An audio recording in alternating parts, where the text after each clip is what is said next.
Hello everybody and welcome back to 608 Fab. It has been a hot minute since I have posted anything on Facebook. Hot minute since I've posted anything on YouTube. So I think the last thing we posted was we were heading to S'more. And we did the Crawl the Ozarks event and we had a blast. That event is so well organized. This is our third year of doing it. Our fifth trip to S'more. And if you haven't been to Southern Missouri Off-Road Ranch, put it on your checklist. That's a place to go. Awesome amenities, beautiful trails, anything from just a simple gravel road cruise through the woods to the most psychopathic climb that crazy guys do, not us. So, and everything in between. It's a great place. We're going to put a video out about that. And honestly, we had so much fun and didn't take a whole ton of video. I'll probably put a whole bunch of little clips together as kind of like a, I don't know, whatever the heck they call it, where it's just a whole bunch of clips and just pop that on there. But honestly, we were laughing, having a good time, enjoying the people we were with. We didn't take that much video, so we'll put a little something together. But all in all, the buggy performed flawlessly and I didn't break anything. The new lower links got a lot of wounds on the bottom of them, so that's kind of sad that those expensive lower links are all beat up now. But had a blast. Put tires on Copperhead. Got my tires further up Copperhead at S'more than ever before. So that was cool. Climbed Larry's Hill clean. The cleanest I've ever climbed Larry's Hill. I think I'm just memorizing the line, but next time we're down there, I'm going to try something a little different, try and challenge myself a little bit more. In general, though, just had a freaking blast. So we're back in the shop. One of the things I've had an issue with on this buggy, this whole entire build, is carburetor. So, yes, I am carbureted. We've been running the Edelbrock 600, 650, whatever they call it, your standard edelbrock carburetor with a couple of minor modifications, low float bowl level. That works really good off-road. I mean, I can stand this thing on its nose and it stays running. I can stand it up on its ass end to the point where I think I'm going over backwards, it stays running. When I get it crooked sideways, you got to play the two-pedal game a little bit. It's really not that bad. Keeping the R's up, keeping it cleaned out. It's stall. If you miss it once in a while, it'll stall. Map the throttle wide open, fires right up, clears out, continue on. But the problem I've had is with the, I'm hoping this is the problem I have, okay? With the low float bowl level I run, when the secondary's open, it sucks all the fuel out of the carburetor. Needle and seat can't refill fast enough, and this thing misfires and stumbles like crazy. If you gently roll into the secondaries, like out on the street, secondaries will start cracking open. The thing will maintain a little bit longer, but then it just runs out of fuel again. You can just delay it. So on some of the climbs where, you know, you got it down in at S'more, you give it the bump, and then after the bump, when the thing kind of launches up and settles down, you're still trying to like climb ahead. About the time the tires would bite again and I'd need to climb ahead, this thing was out of fuel.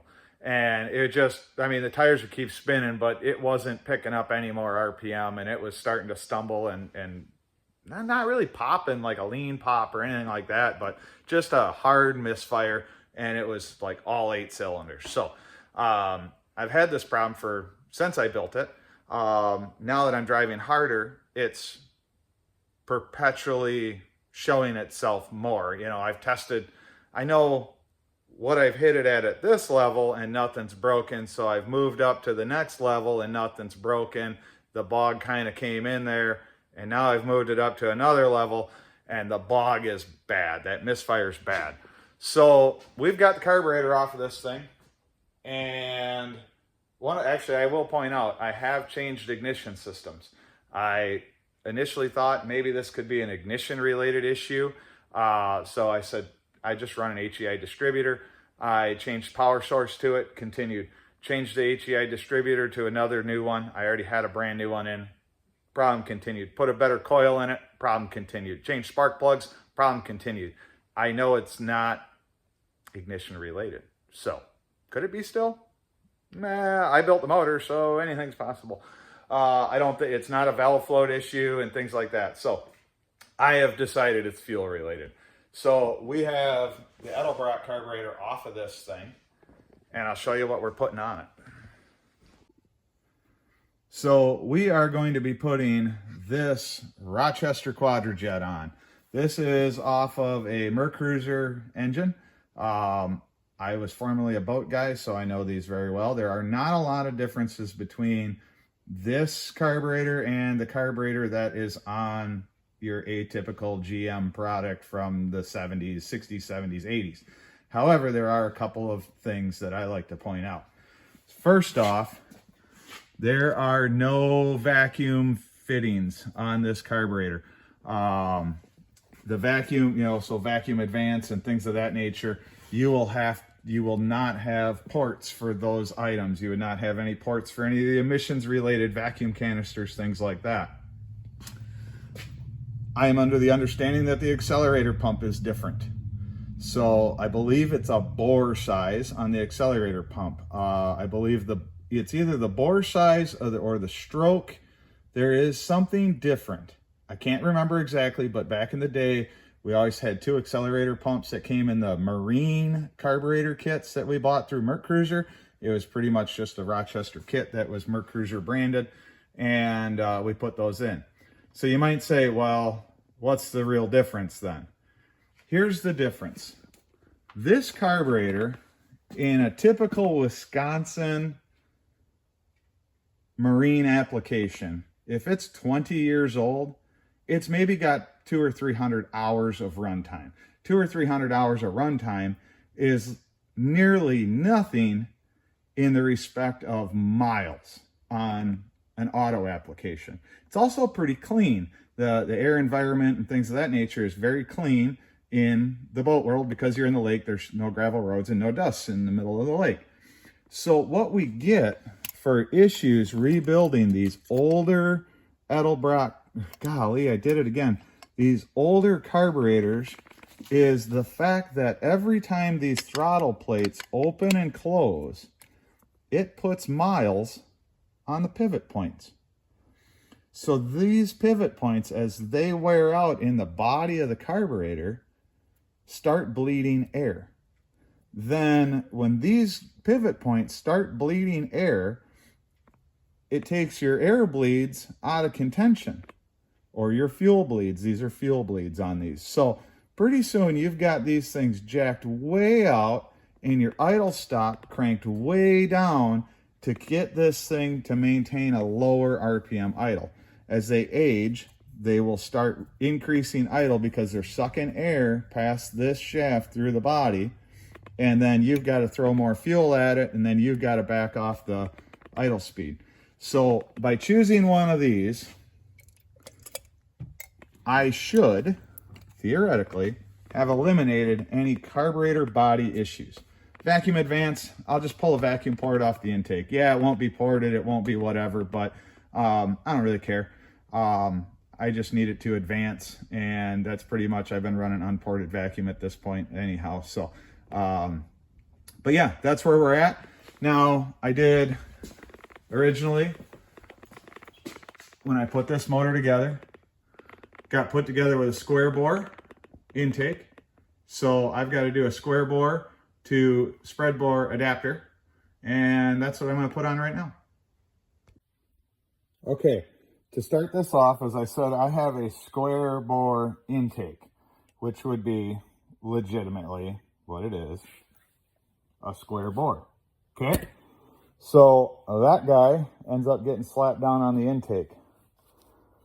This guy is a square bore to spread bore adapter.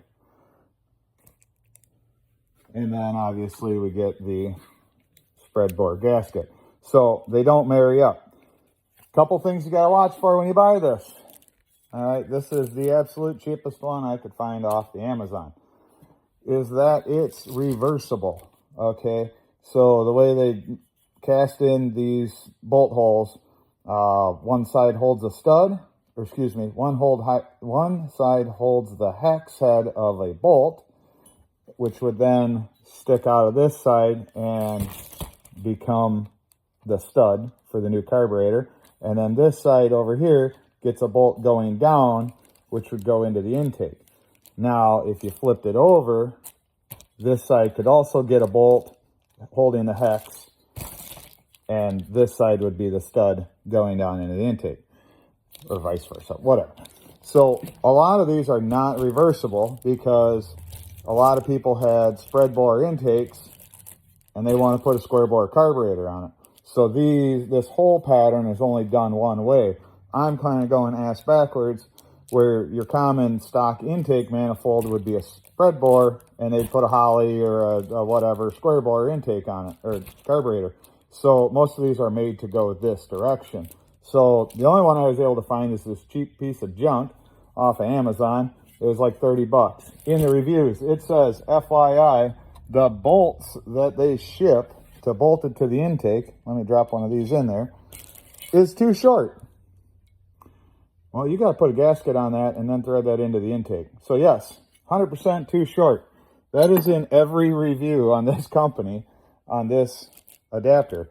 So I went to the hardware store and bought these guys right here to give me the threads of engagement that I'm going to need. So original one shipped with a kit, way too short. This is what they should be shipping. So keep that in mind. Read the reviews. Every review says that. Why they haven't fixed it, I kind of assumed maybe they would have fixed it by the time I got it. But the reviews were 2 years old and they don't care. So another 8 bucks. Got some, sadly they're stainless. I didn't want to put stainless in, but I'm going to put a little blue Loctite on them to keep them from sticking the aluminum intake. And we'll go from there. All right, I am back. Got the carburetor installed yesterday. Went and did some family stuff. Enjoyed the evening with friends. And I'll show you where I left off and where we're getting back at it here. We've got edelbrock installed. I actually have it fired up and running now. Last night before, or yesterday afternoon before I left, my goal was to just hear it run. Literally bought this carburetor, slapped it on here. Dude I bought it from says recently rebuilt, looked pretty clean inside. So I just slapped it on, we'll see where it goes. Making adapting fittings and all sorts of stuff. Last night when I left, this guy was pouring fuel out of it. So it's compression fitting. And it shoved, when I tightened it down, and I didn't even tighten it down. When I snugged it down, it re-swedged itself and pushed this brass right through this steel zinc coated nut. So it was just pouring fuel out of it. So went and got another one, different brand. I want to say this is AVS. AVS or AES. I've probably got the package here actually. The guy that I ended up going to said he has run into a fair share of these now. I'm looking for this in my trash. That he is calling soft. He's saying that the brass is soft, and when you put it little, you got to snug it down so that cone seals and it just re-swedges itself or shears itself off. So he's like, in the race car, I've had some issues with it. But it was AVS, AES. This one was bought at an O'Reilly's, and only because my boy at Bumper to Bumper in town here was not available, or advanced Bumper to Bumper. I don't even know what part store he is. Brunton's Auto in Beloit, Wisconsin. Jay down there is our frickin' rock star. And yeah, he said building with this brand of stuff, he's run into a few issues. So try and avoid that. Again, it was AES, AVS, and I don't remember what brand he gave me, but it had a brass nut on it, or ferrule. What do we call that? The ferrule. And gently snugged it down, no leaks. So life is good. So now it's on to making throttle cable bracketry. I've got to modify what I had set up for the edelbrock just a little bit, get that bolted on, and we're ready to rock and roll. This adapter is a piece of trash, by the way. So the $28 Amazon, the one that you can flip upside down and right side up, between, depending on if you're going spread bore to square bore intake, or if you had a square bore carb going into a spread bore intake. Don't buy this piece of crap. I'll try and find the listing to it, but it's junk. The hardware they send with it is junk. Everything about it's junk, other than the fact that it ultimately did its job after a bunch of monkeying around. So for 30 bucks or less, I guess, maybe it's not junk, maybe it's just cheap, and they expect you to put in a little effort. So if you buy that one, expect yourself to put in a little effort to make it work. All right, so carburetor is installed, throttle linkage hooked up, fuel lines checked. I plumbed in the vacuum advance for the distributor. I like to run the vacuum advance, keeps it a little cooler. And I took it for a quick test rip, and she has never run this good. So I am loading it up on the trailer. I'm going to take it up to work with me tomorrow and get twisty with it. We've got some dirt piles and nothing, no rock crawling, but we've got some uneven terrain in the back 40 at work where I'll be able to get this thing twisty. So that was a nice, few hours in the shop yesterday, a couple hours in the shop today. Shot the breeze a lot with the neighbors. So I don't know, spent a little too much time here probably, but it has never run this good. Ever since I put this edelbrock on it originally right here, anytime the secondaries opened up, this thing just stumbled and misfired and fell on its face. So I literally turned the corner, country road, 45-mile-an-hour road, and whack the throttle in the thing. Now it's got the Rochester bog, the wah as it kind of comes on.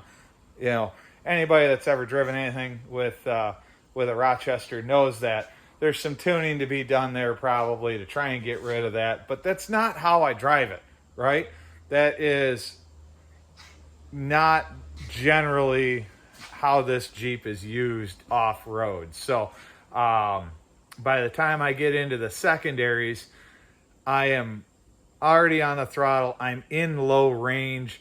I'm hoping that it'll spool through that a little better and that bog won't be that big of a freaking deal. So we're going to play with it at work over the next few days, get twisty with it, tip it up onto its side a bunch, climb it up some hills nose it over some hills we've got, and see how this thing performs. But so far, I'm freaking stoked, man. This thing buzzes right down the road, way better than it would. And the other thing that I was able to actually play with on flat ground was the whack the throttle and chop the throttle thing. So when you're kind of trying to bounce it up and over something, what we were running into is you lay into the throttle, two pedal the thing, get it up on the converter, and give it a little bit of a launch. Well, if it launched and landed and you backed out of the throttle, a lot of times this thing would die. Just blip, die. Whack the throttle, fired it up, and then you hit it again and rinse and repeat. So a lot of stumbling and dying on, quick blip the throttle and chop the throttle. I was able to play with that here way better. Also, just crawling it up onto the back of the trailer. The only thing I had to crawl it on, way less light switch. The edelbrock was a little bit more of a light switch. This is running way better just off idle. So super stoked. I really hope this works. I really don't want to be EFI. I really don't want to be propane. I want to have a spare used carburetor, a $30 mechanical fuel pump, and a little bit of cheap line back at camp, in the trailer, in the event, something craps its pants on a carburetor, I don't want a computer. I am not the guy that wants a computer to ruin my weekend. So that's that. If I can make this do everything it was doing just a little bit better off-road, it's going to stay carbureted until probably I build another one, honestly, with an LS, and then it will be a factory GM computer and nothing fancy. But I really don't want to try anything aftermarket. And like I say, hopefully this cures some of the edelbrock issues I've had. Everybody says Rochester's the best carburetor off-road, so we're back to the old school Rochester. Thanks for watching as always. Like, share, and subscribe.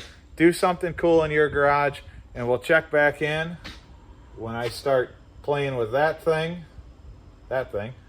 and get it twisty at work.